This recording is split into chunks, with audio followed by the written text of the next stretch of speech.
Hello peeps and hello peppers and welcome to Lundi, the Monday Puffin. Hello stranger, it's nice to have you here.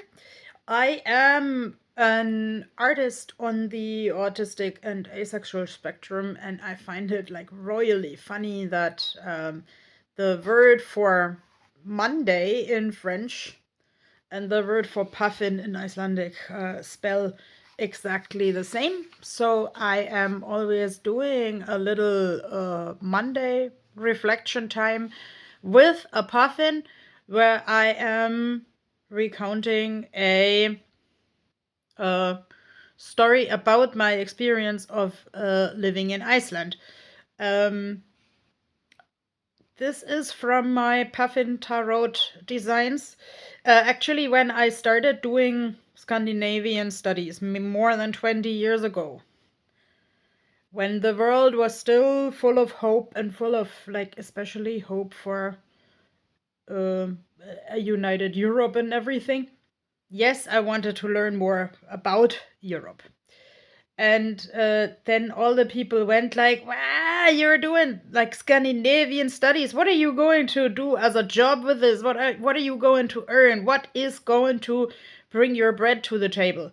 And well, because then the people in my native Germany were not lazy, so they always found someone who I could phone who should know something about the matter.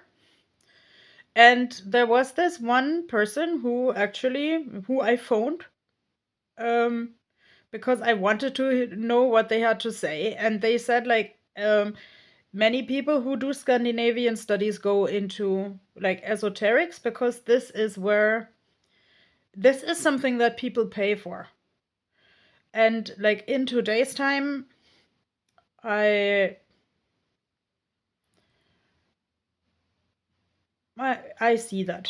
Yes. I mean, it took me many years to get here because I was like caught up in other themes of life. But let's say I was hooked in recent times in the moment that I watched such a tarot reading that just so happened to reflect themes of my life.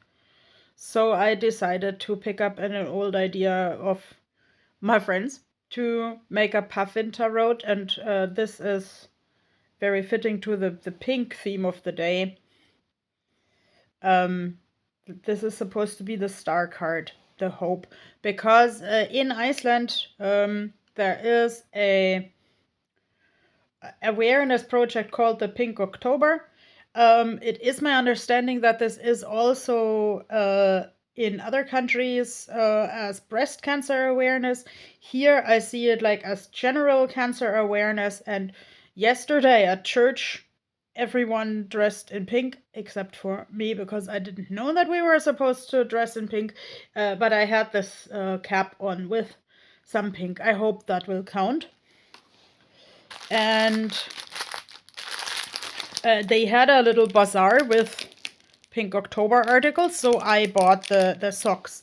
Actually, they have a tradition as well to sell something called the pink ribbon. That's a decorative pin. Every year it has a different design, and people seem to collect the different designs. Some of them are really like my taste, and some are not. This year's pin is actually just made out of fabric. And yes, it looks a little bit like a horse trophy ribbon. Which actually I needed to Google a little bit, and the designer has cancer herself. Incurable cancer, so it says. It doesn't specify what type of cancer. It varies a lot, especially in Iceland, if people want to disclose details about their respective diagnosis. But point made, the way I understood the article, this lady is incurable, but still finds hope in like what her grandma taught her how to craft, and she got the inspiration for this year's pink ribbon from her grandma's old craft box. And if this story uh, is accurate, it is actually really nice because I am kind of dwelling in memories of my grandma. Like, I don't remember even knowing anyone in person who has or had cancer. I had benign tumors, so at some point these benign tumors confronted me with the question if I wanted to, even though that sounds maybe tricky to some people, to freeze my eggs. So that I may have in common with some cancer patients, but I never underwent any cancer treatment, so I can't say how it is, and I'm not here to give you medical advice, but I'm saying, like, in such months as in the Pink October, I see how much the Icelanders rely on community projects because it's a very small country. It's relatively easy to mobilize people through the media to send out calls for action. Um,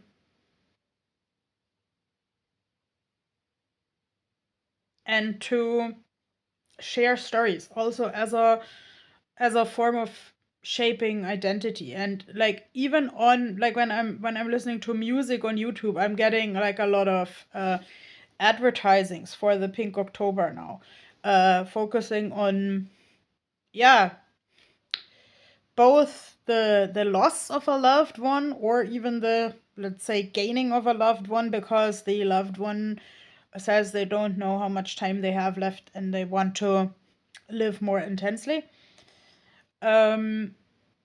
So the whole thing also makes me think, what is most important in my life. One connection point that I might have to this pink community is that, of course, with my neurological and physical disability and mental health issues, I kind of have to think of the future with like care, like getting care, and also, let's say, getting appropriate care without friends and family having to shoulder everything. Uh, like, so I'm often thinking of the right way of the middle. Many people want to help, but many people are not qualified for this, if you will. Um, I know this is a tricky topic, but actually, I like how the people get together and host bazaars, and how someone else designs this pin every year, and every pin has a story. Every person has a story. Like, for cancers that are primarily found in men, we have our own month, Motte Mars, like Mustache March.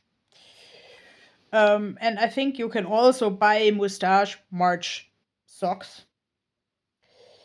And I collect socks, so maybe I should put something aside for the for the next socks. Um,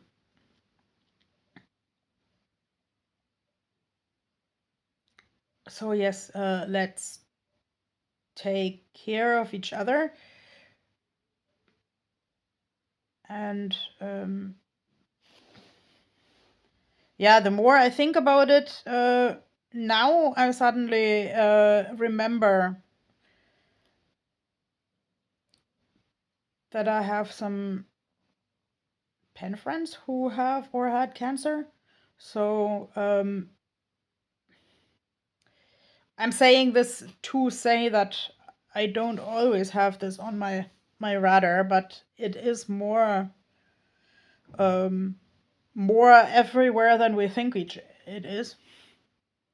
So yes, I would just say take good care of yourselves and others and look for the light in the dark wherever this is possible.